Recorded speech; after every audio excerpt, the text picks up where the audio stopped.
sounds so giants under the sun.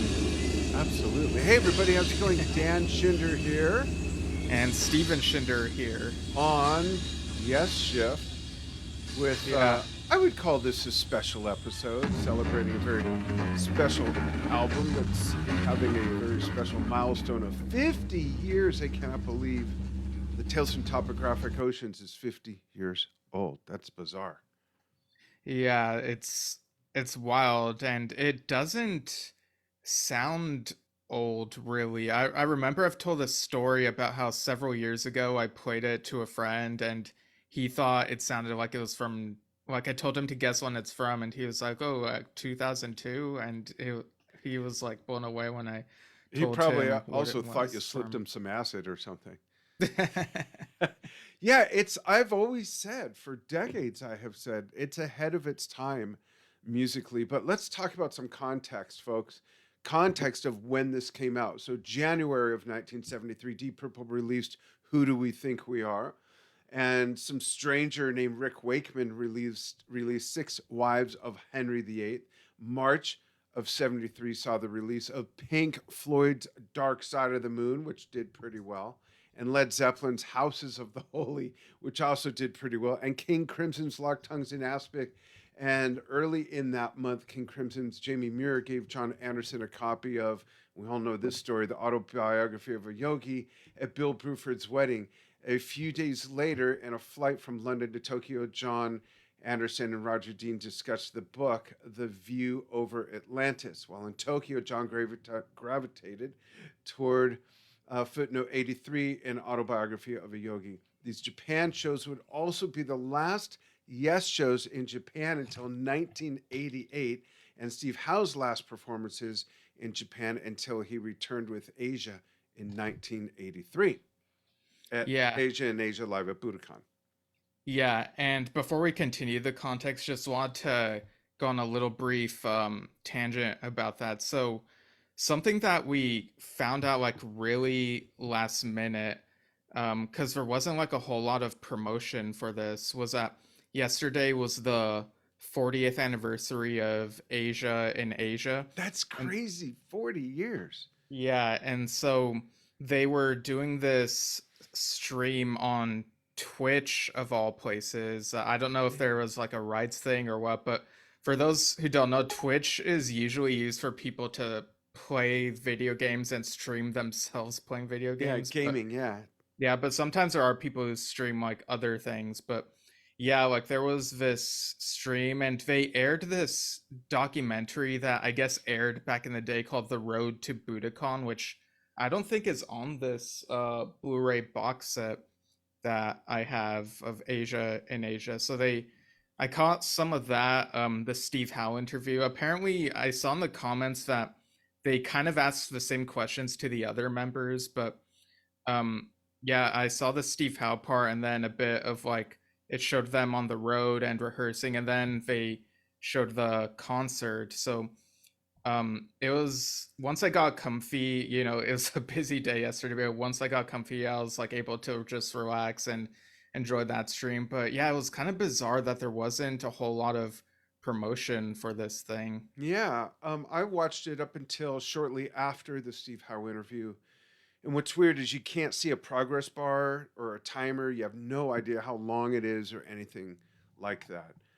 So I'm curious to watch it. I think I remember some of it. I remember Yeah, Carl and we talking talked about about the Greg. box set a while ago and did like a little unboxing. Yeah. Yeah, I remember Carl talking about Greg, and they were all in a restaurant drinking beers, and that might be from what you found, and I'll have to watch the whole thing to see. Yeah, I will. Oh, I don't know if it'll be. wait, Doug says no audio coming through.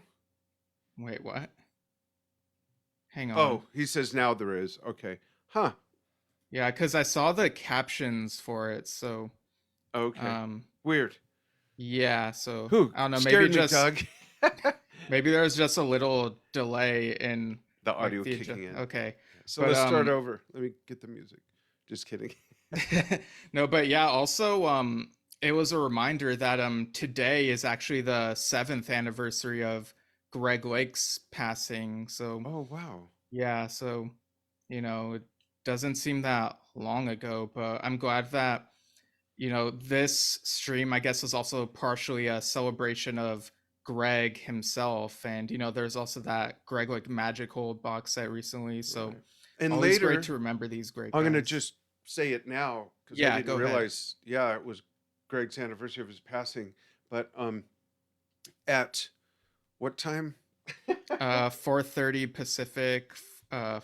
Yeah, Yeah, 4:30 Pacific US time. I'm going to be doing a Drum Talk TV live stream where I'm going to play some excerpts of Tales from Topographic Oceans and another 50-year-old album, Brain Salad Surgery. So I'll have to mention Greg when we do that. I'll be playing, I might as well just say it, I'll be playing most of First Impression parts one and two. It cuts off like right after the drum solo. So I'll play up to the drum solo.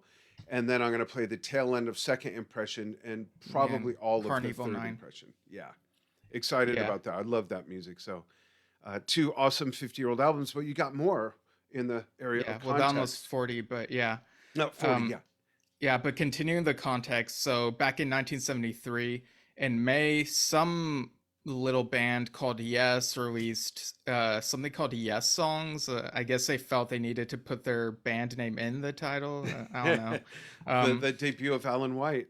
yeah, and according to Forgotten Yesterdays, a great online source for when Yes gigs happened and whatnot.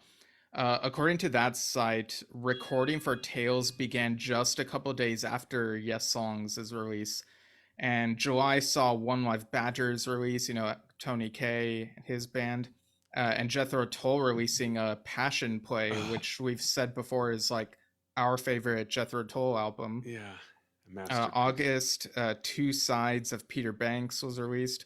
And October, Renaissance released Ashes Are Burning, Genesis released Selling England by the Pound, and The Who released Quadrophenia. And like we mentioned, Emerson, Lake and Palmer released Brain Salad Surgery about this time. There was some debate recently about whether it was November 19th or December 7th. I think someone pointed out that if you look at the charting history, then December 7th is more likely. But either way, gotta celebrate that. And I was getting deja vu when typing out the context for all this, and I realized, oh yeah, we did that 1973 albums episode recently. Yeah, yeah. And, I know that what I'm going to say is absolutely subjective, but I think most people around my age or older, and people like Steve who are just into this classic music would agree that there will never, ever, ever freaking ever be another year that releases so much amazing music that when it was released, we also didn't know that any of it would become as legendary as it does. I mean, almost Yeah, every or that any of album, that type of music could be possible, that because too. Yeah. that type of music can still come out, but it's still not like the first time and like the most surprising, like wow, you can do that type Mm-hmm. thing. Yeah. Just there'll never be another year like that. I really don't think so. Right.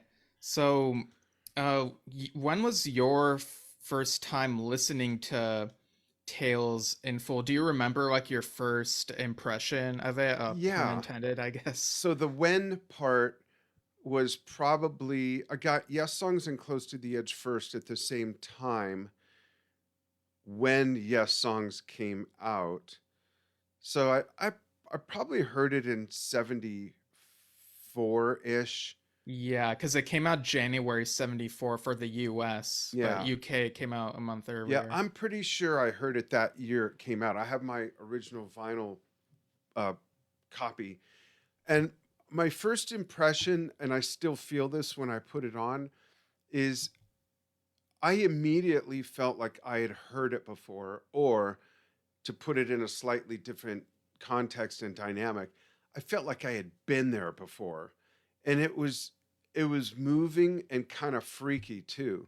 So in 74 I was 11, and to feel that something like that at that age was it was even like borderline scary. It was kind of weird because I'm listening to Yeah. this music and the melodies and everything just felt like I had been there. It was really weird, and I still get those feelings sometimes, and it flashes me back to then when I listen to it. But my first impression was just the artwork, the album cover design. It's a gatefold. All the lyrics are inside with all kinds of really neat pictures framed in, by Roger's artwork, and it's a forever masterpiece.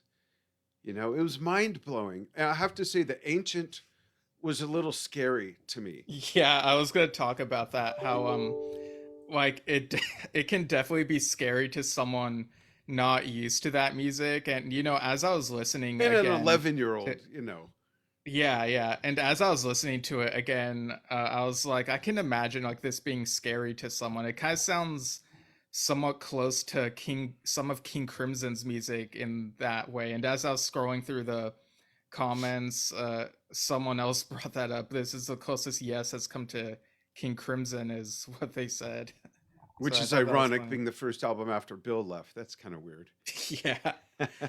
Um, but yeah, you mentioned the LP and like Yeah. how it opens up and like the Yeah. lyrics and whatnot. Gosh, yours This looks so new. Mine's Yeah, it's from a few years ago. I remember on the Amoeba Music episode, like this was part of that haul. Yeah, so cool. Just such yeah, a this neat, was 2016. It says so. very Um, cool. and yeah, you like get the backstory of like John reading the footnote and like that whole thing, and Yeah. it's just yeah, It's still one of my favorite works by Roger Dean. yeah.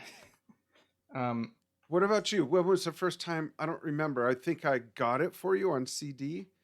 yeah, I remember, during the era of the Rhino remasters, so that would have been 2003, 2004. I probably got it 04, 05, maybe even 06. But I think the CD copy that you got me was one that was from the early 90s, because I think we weren't sure if there was one that had like the bonus tracks, and then later on we discovered that, and so Yeah. ended up getting that, and that's the one that I got autographed by Steve Howe on the Topographic drama tour and John Anderson on his 1000 Hands tour. So Yeah.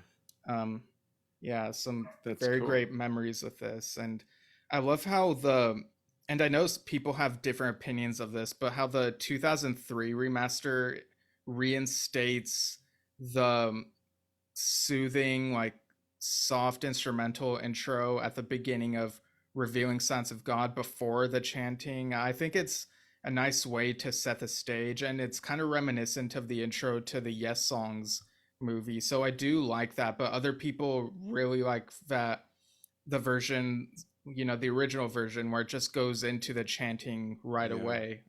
Any feelings on that? I do like that extended intro. I think it sets the mood and everything. I like it. Okay. Yeah. Which do you favor? Yeah, the one with the instrumental intro. Yeah. So yeah, we've got four sides: the reviewing science of God, the remembering, the ancient, and ritual. Um, and of course, each around 20 minutes a piece. So Yeah. I mean, who yeah, does that? A double album, four songs, each one taking up a side. That's just crazy that they were able to even get away with that then. It just shows how much has changed, not just in the music industry, but in human behavior, that was actually a thing. And looking at some of the other albums, like Passion Play is a single album, but it's all one continuous thing, and just there'll never be another year of music like that, ever, ever, ever. yeah, and I see Robin Summerstrom commented, "I love the swelling waves on the remaster." Yeah, yeah, Yeah. I love that in the Uh, beginning. Yeah. So you brought up Roger Dean's art. Do you want to talk a bit more about that? Yeah, if you Um, look closely at it, like right here. So what side is that? Right there, that little stack of rocks and the water. If you look at it, the drawings aren't actually very complicated, but the realism is there. And then you got the what looks like an Aztec pyramid in the background, and probably the moon. It's just it's a place, it's a place, and that's why I say I felt like I had been there when I saw the album, when I heard the music, and the fish swimming through like this trail bubble of water or something. Just the whole concept is interesting. And one thing I've never heard is how they come up with the name, and what the F word does that mean? Oh yeah, so I remember this. And I was wondering if maybe it's a Mayan pyramid, Oh, yeah, yeah, yeah. I think you're right. It could be. Yeah. I think you maybe saw this like a long time ago, but this documentary called Classic Artists, Yes. Someone on there mentioned that John was thinking of titling it Tales from Topographic Oceans. So I think it would have been like with a B instead of a P, and then someone told him, well, that almost sounds like topographic oceans, and then it's like, oh, let's go with that. So Yeah. But again, yeah. like, what does it mean? It's just bizarre. Uh, Yeah, Not a I think surprise. right. Yeah, I think out of the stuff that I remember from, Roger Dean's 1970s work, this one might possibly be my favorite of that era. Hmm. And it's a lot of people's favorites, as we've talked about before on previous Roger Dean themed episodes. Like it Yeah. ranks really high along with Relayer for people. Yeah, absolutely does. Yeah, I love it. I love the Yeah. artwork. I love the music, and we'll dig more into the music, folks, as we go through this. Yeah, you got the fishes. It kind of looks like they're flying in the air, but I think it's supposed to be like there's like ocean and they're swimming in it. It's just, I love how fantastical it looks. Yeah. So this was Alan White's first time playing on a Yes studio album. How would you say he fares here? Oh, I think it's amazing. And I mean, can you imagine going from what he was doing before? I think Joe Cocker was the most recent thing before he joined the band, and he goes on that tour. He learns all the music in 2 weeks. Then they're going in the studio. Alan, we're going to record a double album, but 4 songs. Each one's over 20. It's like, what? He also plays some piano on the album, but I don't know exactly where. That's one thing I never asked him. I should have asked him that. But I mean, it really showcases so many aspects of his playing, and he was just such a chameleon.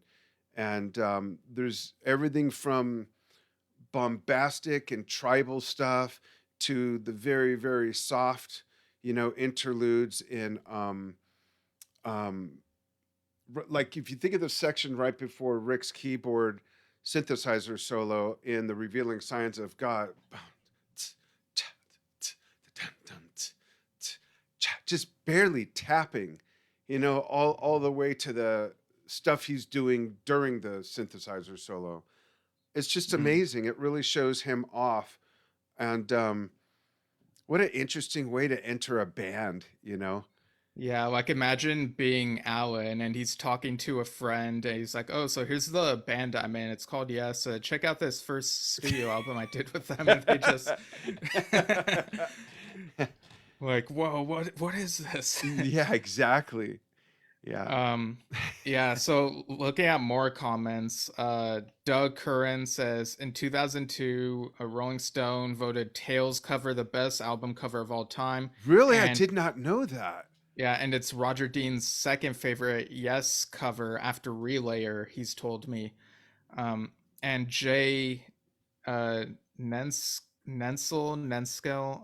says that had to be culture shock for Alan going straight into Yes's more complex music from what he had been doing previously. Yeah, he had done some amazing music, but none of it was crazy or long epics or anything like that. Yeah, and while we're on the subject of Alan, over on the Alan White Facebook page, Gigi, his wife, made a nice post about Danny Lane, who passed away uh, earlier this week. And so we have a couple pictures of Denny with Alan, Yeah. and what the a band they were in was called Balls. And Gigi said in her post, the two of them had a shared musical history, great humor, and many wonderful stories to tell. Two legends that had much in common, happy memories, and lots of good laughs when they were reminiscing together. And after Alan's passing, Danny was one of the first to call to offer an ear and a consoling message. He was a very special friend, and he and his wife Liz both showed me support through my grief in the most difficult of days. I'm blessed to have known him, and we will all mourn the loss of his presence in our world. I sincerely hope he and Alan are continuing to share stories over a beer or two in the afterlife. So, yeah, people who are gone, and you just got to take the time to think about them and the works that they did and Yeah. how they were as people. Yeah. Absolutely. But yeah, so this was quite the debut for Alan in terms of studio stuff. Like we said, he'd been on Yes songs, but this was his first time on a Yes studio album, and then he'd gone to do Relayer, and the rest was history, basically. Yeah. Literally. Yeah. What does this album mean to you, Dad? Like, what do the lyrics and music make you think about? It's a journey.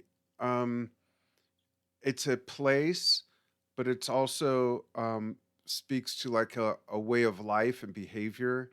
And it's my Stuck on an Island album.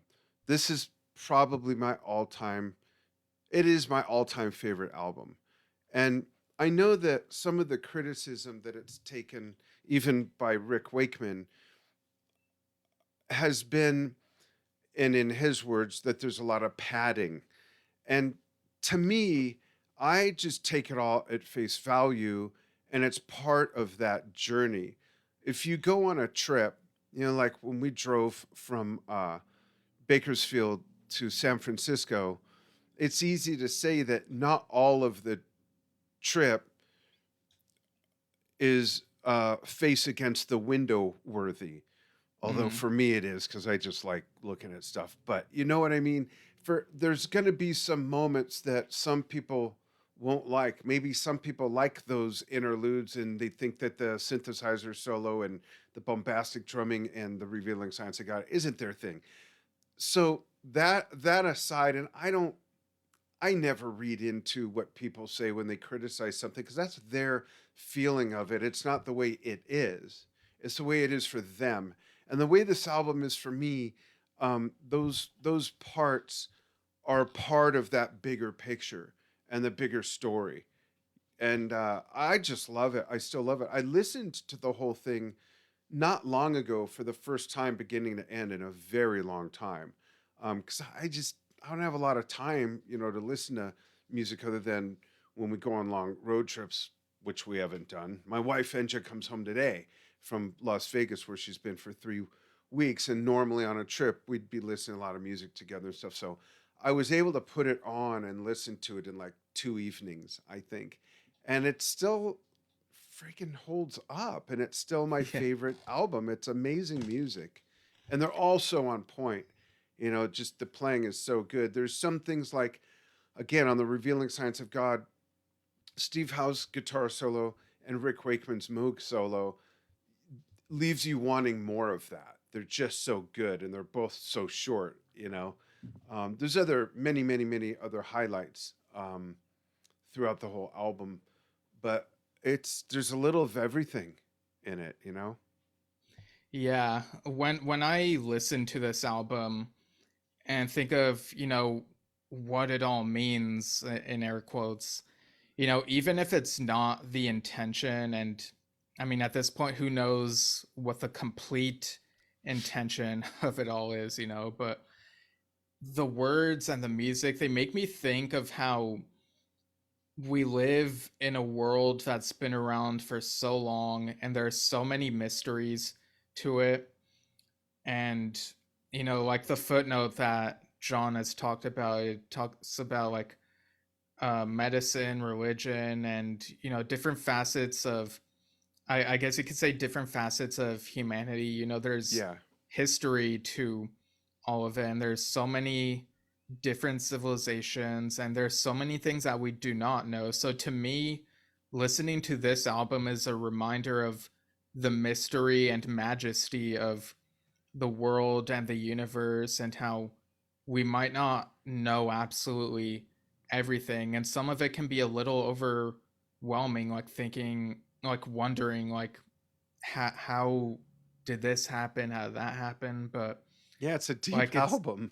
yeah, but it's like it's such it's kind of sobering in a way. It reminds you of, you are this, like, comparatively in this huge ocean, you are kind of this like small speck, but you're able to just take it all in, and there's just so much out there. Yeah.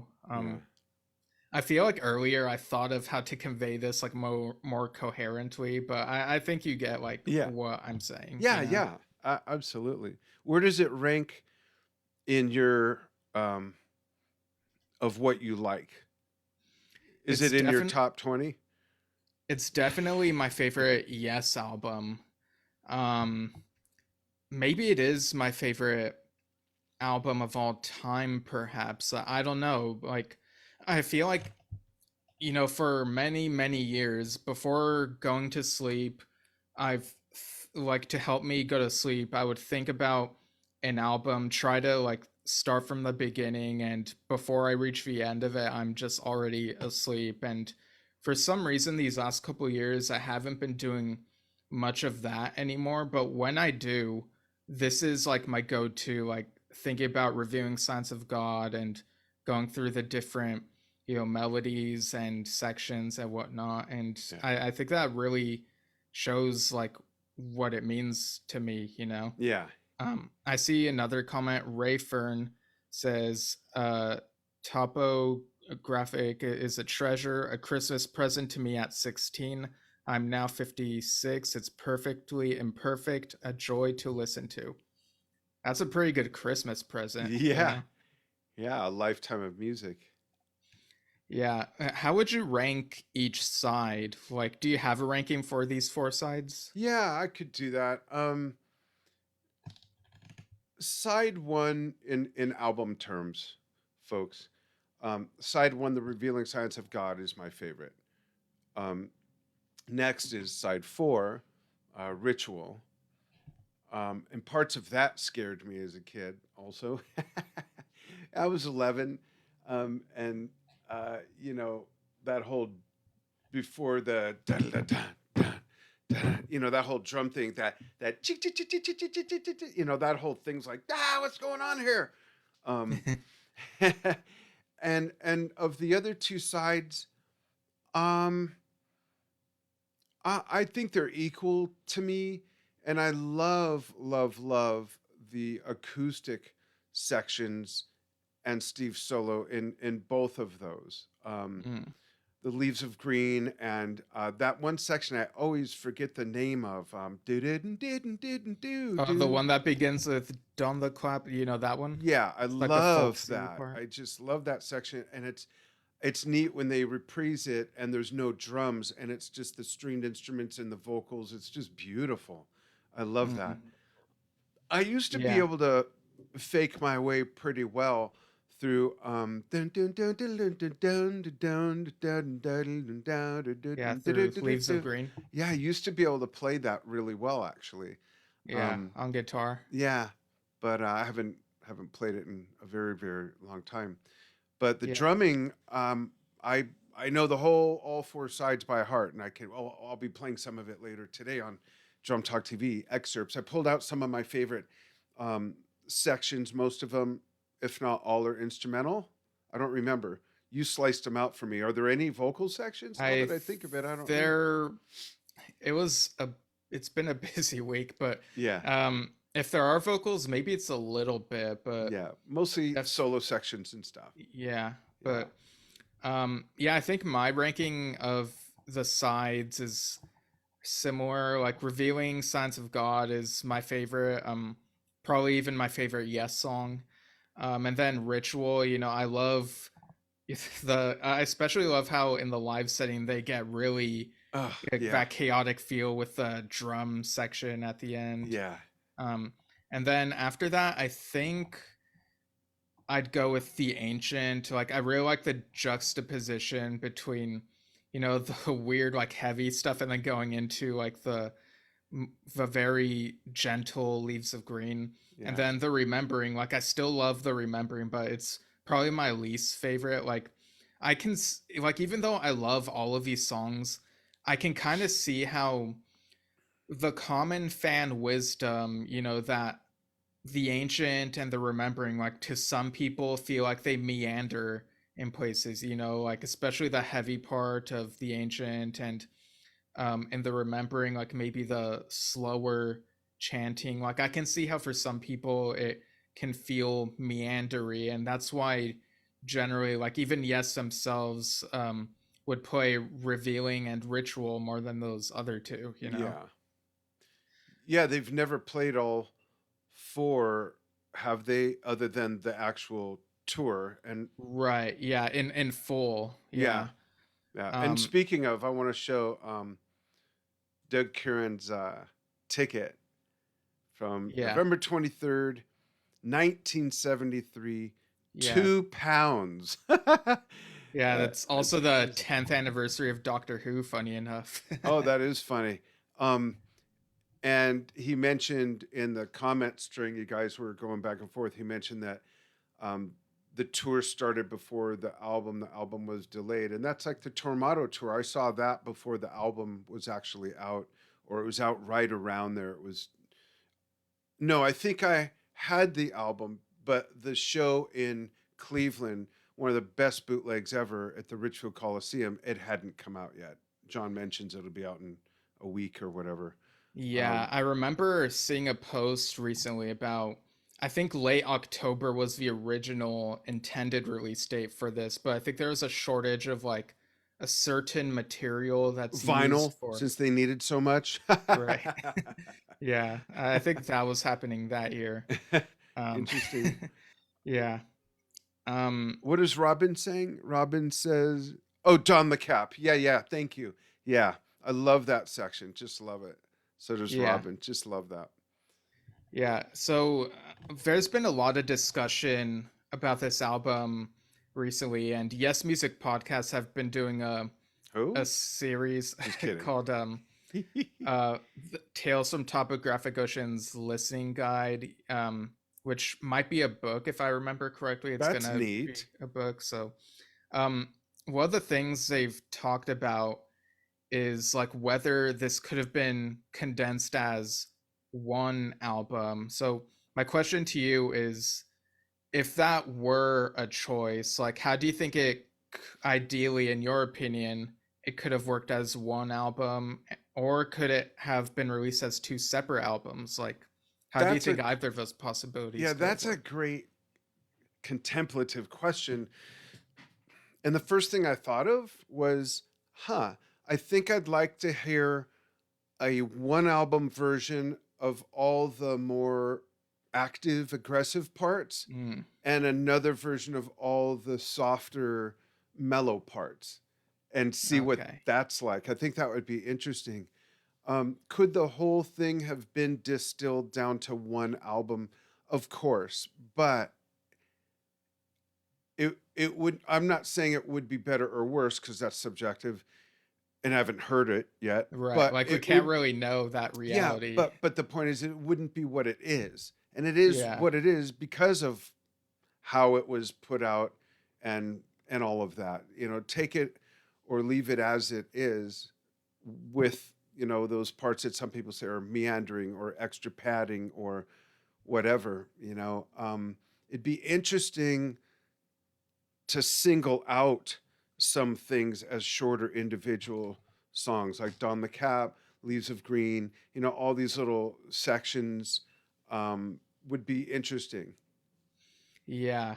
Because I think something that probably a lot of people, because revealing and ritual are the favorites, some say, oh, okay, those could have been just one album. And it's, in my head, it's tough to make the case of the remembering and the ancient being one album, because I kind of feel like you need the revealing on one and ritual on the other to keep people's attention in a way. Like have those be the first sides on these different ones. But Hmm.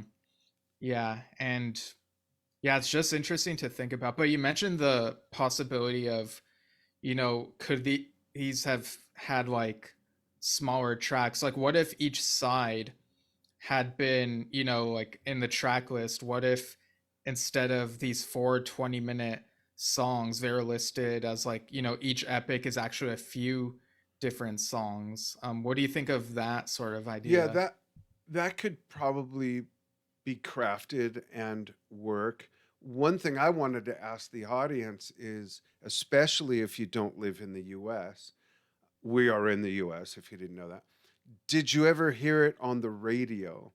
And way Mm. back when I was like 17, 18, 19, right around there. So what year would that have been? Help me, my math brain has been worn out When you this were week. 17, that would have been 70, 1980. 19. Okay, so right around then, there was a radio station all the way to the right on the FM dial called K West, KWST FM in Los Angeles. And they would pretty frequently play The Revealing Science of God. Oh, wow. Yeah, and also the Remembering, I would hear them play from time to time, believe it or not. And so I'm curious if in other countries, um, if anybody ever heard it on the radio back then, if anyone wants to chime in with that. Mm. Yeah. Oh, thank you, Doug. I've always wondered this. Doug says Alan played piano on Ritual for the Hold Me My Love bridge. He told me Rick was next door with Black Sabbath in the building. Oh, interesting. And we know that he played keyboards with Black Sabbath on Sabbath Bloody Sabbath, I think it was. I think so. Yeah, I'm gonna look that up real yeah, quick, but yeah, the idea of like each side being a few tracks, I think could work because even in like like the remembering, you have the download clap section and then the relayer, like those sound like they could be different yeah. songs, but I do think that if these were like smaller tracks, you might get people saying, like, imagine if the "and through the rhythm," like if that part was just Oh, that's considered interesting. one track, like you might get some people saying, this is too soft of a track, but instead Maybe. of like being part of this larger whole, and it Yeah, just, the juxtaposition, I think, makes it stand out even more. yeah. Good But point. yeah, Rick was on Sabbath, Bloody Sabbath. Um, yeah, September 73 is when it was recorded. Yeah. Interesting. That makes sense. Yeah. Oh, Doug says Black Sabbath paid Rick in beer for his session. I I wonder how much. Like, how do you Right. charge? How do you figure that? That's funny. Yeah. And that's a beautiful section that Alan's playing. I didn't know that's what it was. All these years I've wondered and always like forgot to ask him. I think the only thing I ever asked him in an interview about um, Tales, and I remember it was at the 20 probably 16 NAM show, 2017, something Yeah, like sounds that. about right. Yeah. Yeah, because he was at many, I interviewed him at several, but the first or second time I asked him what is the instrument that's being played along with the mallet instrument during the it's like very clicky. And when I play with my drumsticks on the side of my timpani drums, it sounds just like that. I asked him, and it's the only thing I've ever asked him, like on the show or just personally, that I didn't get a straight answer. And he said trade secret. And in my mind, I thought, okay, he doesn't remember. Okay. Oh, Doug says 50 pounds worth of beer rather than the cash. Okay. That's hilarious. Yeah. So, did you want to talk about live versions? Yeah. Yeah, I Yeah. love So, the live versions. When they brought back the Revealing Science of God on the Open Your Eyes tour, that was yeah. And the mind Keys to blowing. Ascension shows before then. Yeah. Yeah, yeah, that was mind blowing. Absolutely. Um, Yeah. Like you can hear the audience on those recordings, like on the Open Your Eyes tour, for example, when the chanting starts, they just go wild because they're like, oh, it's y- this song. yeah, yeah, so unexpected. Yeah, as unexpected as anything could have been. I love it live. The soft parts, the delicate parts hold up so well live, and the solos and just the gregarious parts are just so neat to actually see them play it. You know, honestly, no matter who's playing it, it's just so neat to see that music performed live. And I love Yeah. playing that stuff. I can't wait to play it later. Yeah. And on the 2002 tour, they added this little, well, maybe it was just for the Camden show, the video that's on YouTube. Like at the beginning, they have like this little prelude to it where it has the like do do do like kind of Rick noodling about on the keyboard before the chanting starts. So Oh, I I don't think remember that's that. really cool. I'll have to listen to Um, that. I don't remember. yeah, and we'll talk a little bit about the Tales tour in a moment, but um, I remember on the Topographic Drama tour, back in 2016, I was really into how they were playing Revealing and Leaves of Green and Ritual, and I was singing along to them. Uh, it was just such an amazing experience, and seeing the drumming, especially toward the end of Ritual. When you see that on QPR and the Symphonic Live and songs from Sangas, that's such a highlight, and you see Yeah, everyone like into that on Ritual, and I just love it. yeah. Chris Squire on the timpani drums. Yeah. That was just so cool. Yeah, so on the Tales tour, they were mad enough to play all four of these sides to the audience, and Yeah, Close to the Edge and Heart of the Sunrise and Roundabout or whatever it was. Is yeah. just like if I could go back in time and experience one Yes concert, the Union tour is so tempting, but there's also like so much pro shot and audience shot video of that. Whereas with Tales, you only get like rare snippets of footage on YouTube and it's not Yeah. even full performance. So I think that would be the tour I would try to see if I could go back in time, as long as like I don't cause any ripple effects in the timeline or whatever, Knowing you, you would. For sure. Yeah. Yeah, and we found a couple pics from the tour. One of them is a stage shot from Glasgow, like the day I'll before the show these album came again. out. Yeah. And the other is from Albuquerque in early 74. It's got that one's like the more orangey one. You Yeah. see a bit more of the stage props and whatnot. Um, like, talk about that's such an amazing time for Yes fans. Well, if you appreciate the album, I guess. If Yeah. you're not into Tales, you might be like, "Oh, what's all this noise?" I would have I would have that is my one concert I would love to have seen. Of if I had to just pick one, I agree. It would be that. I saw Led Zeppelin, so that's, off the bucket list, but this is something that would just be amazing, and it should be nice if some really great video surfaced one day. Like, how do you put something like that out? Okay, you just did Yes songs and you filmed it. How do you put something like this out with stage props and everything and not, how is that not exist somewhere? It so absolutely must, I insist. So I remember reading this interview from the 90s. It might have been with Alan, and he mentioned how there was someone from Canada who filmed one of the shows, That but sounds then like familiar. they lost touch or something. So I don't know like what the story is there, but if you're around and you have that and you're listening, Get like it if you out have a there. full show, like let Yes Management know or whatever. Yeah. There's Um, got to be real video of it. There's got to be. Yeah. But also on the Classic Tales of Yes tour, they did the medley which altogether was 20 minutes, and I've talked extensively about it when I did my review of that show I went to, and I do like it, but I think the transitions could have been smoothed out a bit, and maybe a couple bits could have been substituted for other bits. Like people can check out that episode where I get into the nitty gritty of that. But yeah, that reminds me. There's also this announcement about the upcoming.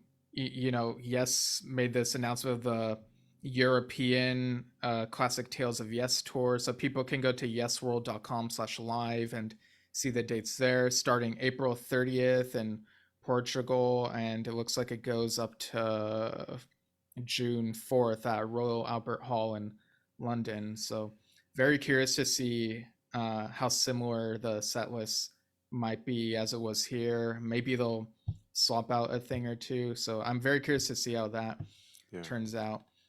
Um, so what would you say is the legacy of Tales from Topographic Oceans, Dad? It might be one of the biggest yes arguments amongst fans. I think Yeah, I've I seen some of that recently. yeah, I don't think there's many people in the middle. I think either they absolutely love it or just can't relate. It's just too much for their brain or something. Mm, That's one of them. I do think it's, for a band that put out the most, if not the first really iconic progressive rock album that really set the bar with Close to the Edge, as a follow up, this is just amazing. It really is, especially with a new drummer and all of that. What about you? I mean, I think it's, you can't discount it, even if you don't right. like it. You know, Yeah, I think, Close to the Edge was a more universally loved prog right? masterpiece. Like, more people agree on that one. It's This more one, digestible for one thing, yeah. not just because it's shorter, but it's got the one long side piece and then the two others, but somehow it's just much more digestible.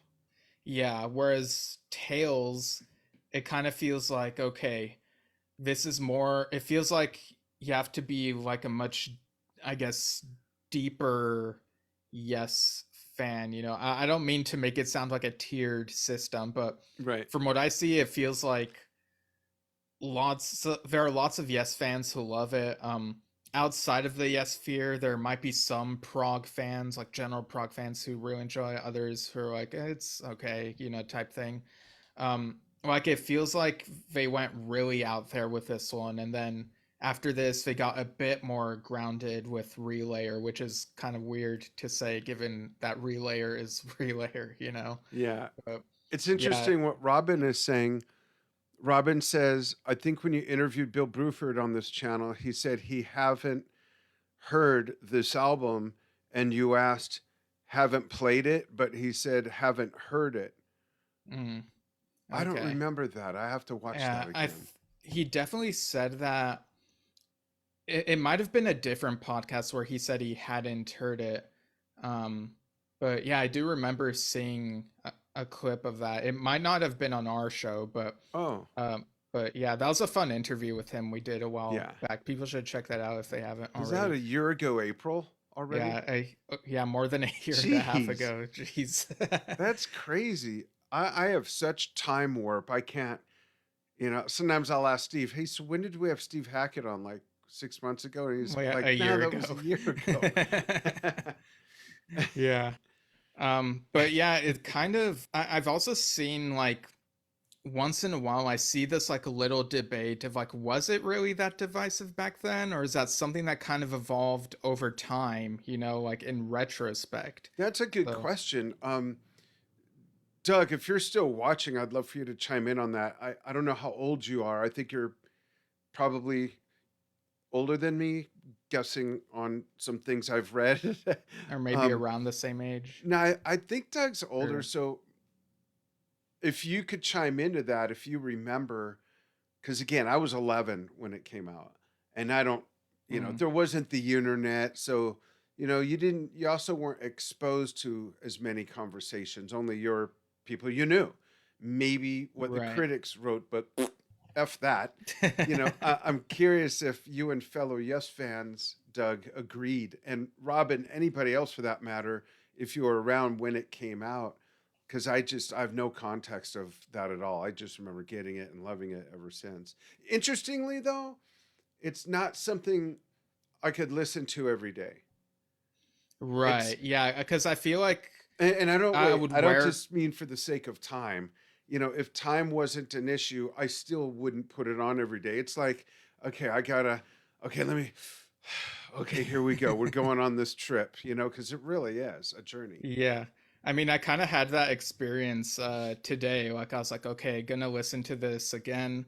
And then I was like, am I gonna have the energy to listen to basically the same music, but from one of the live shows that the audio you can find on YouTube? And I was like, okay, I do have the energy for this. So it's like, you really gotta like feel it out, whether Yeah, you're able to take the journey. And sometimes you have to space it out, and sometimes they're able to like power through like making the time for it, but each time I really love the journey. yeah.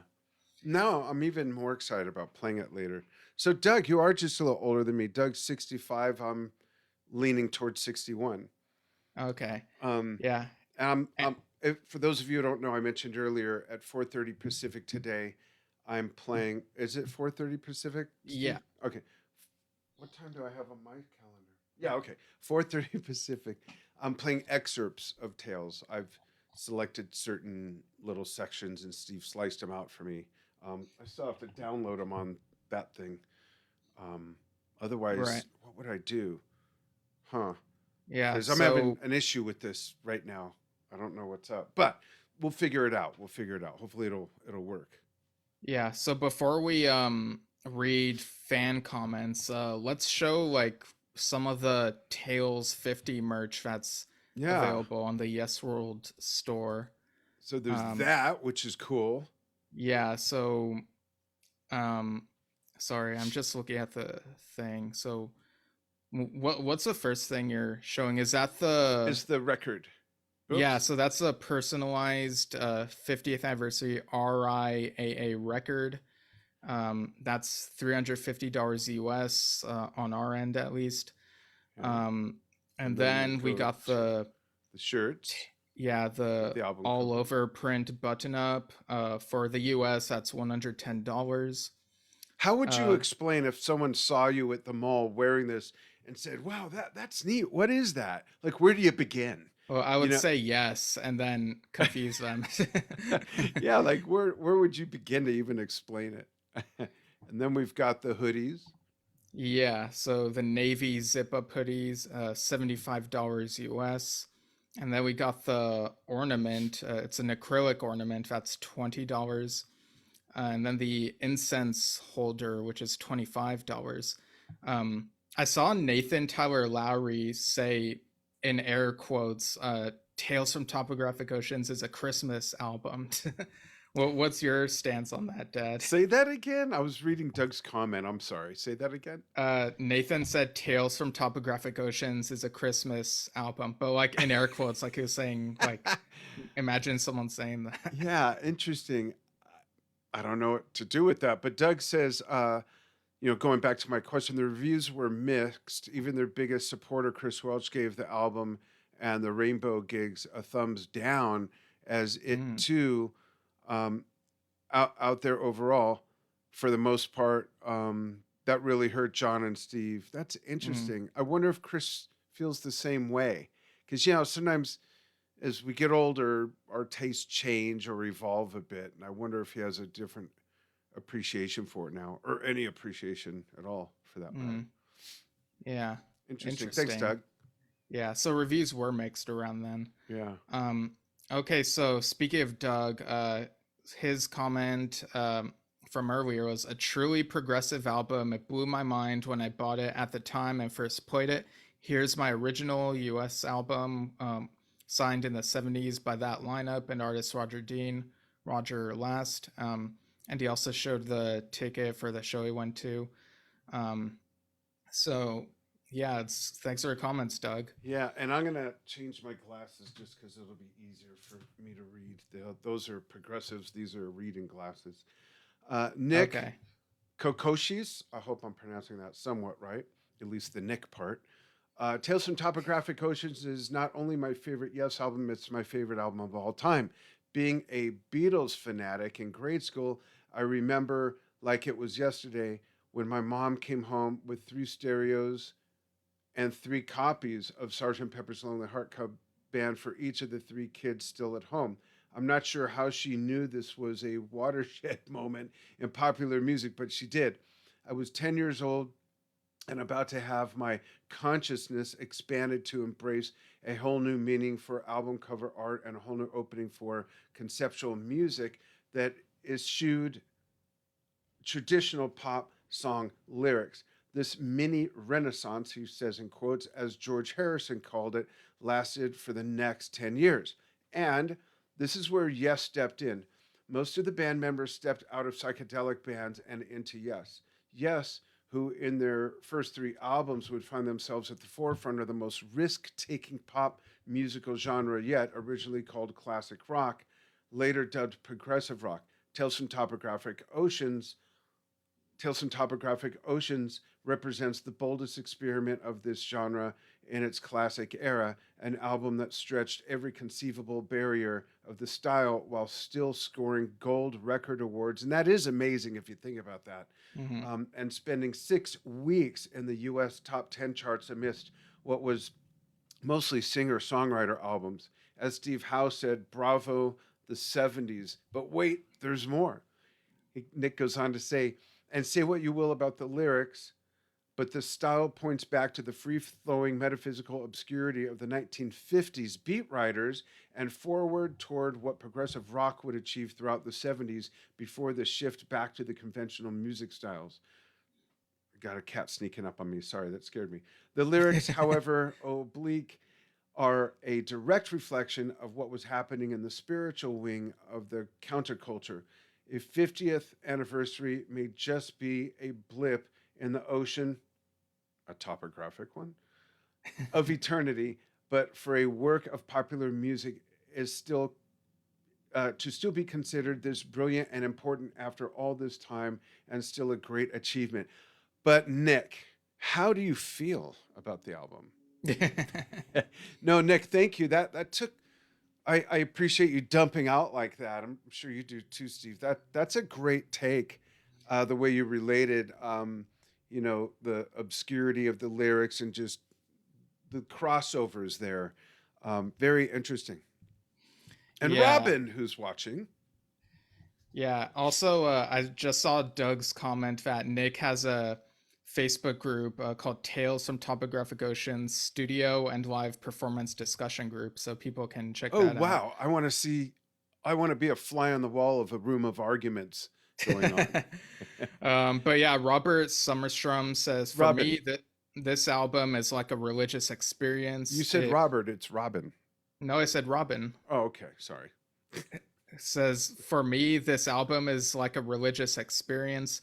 It does not matter if the lyrics have a meaning or not. One thing I have thought about is if some parts could have been more popular if they had been taken out of this big concept album context. For example, my favorite part is Don the Clap and Close Your Eyes from The Remembering. This is a stunning folk rock melody, but seems a little forgotten among prog rock fans. Yeah, I Good can point. totally see that. Yeah. Totally agree. Totally agree. Yeah. Yeah. Pablo Rai, I hope I'm pronouncing that right. Truly a masterpiece. I've been listening to this album for more than 45 years now, and I'm still discovering new details every time I listen to it. I agree. Just like Monty Python and the Holy Grail, on the 1,002nd time, you'll notice something that you didn't hear or see before. This is that type of album. It depends on, I think, what you focus on, you know. Yeah. So next is Scott Lade, who says my all-time favorite album. With Uh, three exclamation points. yeah, that's even more than two exclamation points.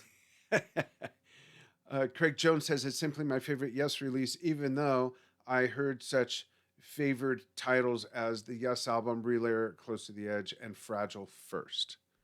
Yeah, and this last one is a really interesting story. Liz O'Brien, is that Rochford, Probably Rockford. Rochford? Yeah. Um, says, I quit my job as an album reviewer over the shame I felt for being one of them, all over their humiliatingly ignorant treatment of this epic masterpiece. Many of the first Renaissance artists in their time must have experienced similar backlash to the beauty of their work. The greater the genius, the fiercer the onslaught.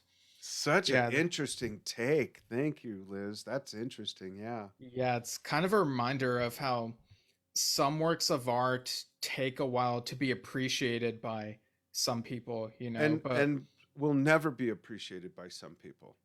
yeah, like there are some people who like certain works of art it'll never resonate for them, and that's fine. People have different tastes, but Yeah. you know, sometimes it'll resonate for some right away, some for later, and some for never, and that's just the nature of art. And I'm really glad that we have like this particular piece of art that we were able to exist at the same time we could be Yeah. aware of it. Yeah. Absolutely. Yeah. Awesome. So, and any other thoughts before we close out? No, just that my brain is on getting ready for the live later at 4:30 Okay. on Yeah. Drum Talk TV, which will simulcast on here also. So I'm hoping folks will join us there, join me there. Steve will be working the controls in the background, and I'll be at my big blue drum kit, seeing how I do. Uh, it's a bootleg version, and the audio's and my hearing's so we'll see how it goes. Yeah. I'm going to do a couple run throughs first, but first I gotta download everything to my invisible laptop over here. Yeah, so How about you? tune in on the Drum Talk TV Facebook page at 4:30 Pacific US time, and we'll be back on Yes Shift for an end of year holiday thing on December 13th at 6 p.m. Pacific. We'll talk about the Jack Frost movie that Trevor Rabin was part of, and maybe a couple other holiday things, and also like a little end of year Sort of uh, recap. yeah, recap of some of the like Yes related releases and events Yeah, this year. So it'll be a fun time closing out the yeah, year before absolutely. taking a little break and then coming back in January. Yep. And if you have ideas, suggestions, questions, you can write us at yesshiftpodcast@gmail.com. You can listen to us at anchor.fm/yesshift. And then visually, we are live on facebook.com/yesshift. And on YouTube, it gets archived at youtube.com/@yesshift. And thank you for following what we do.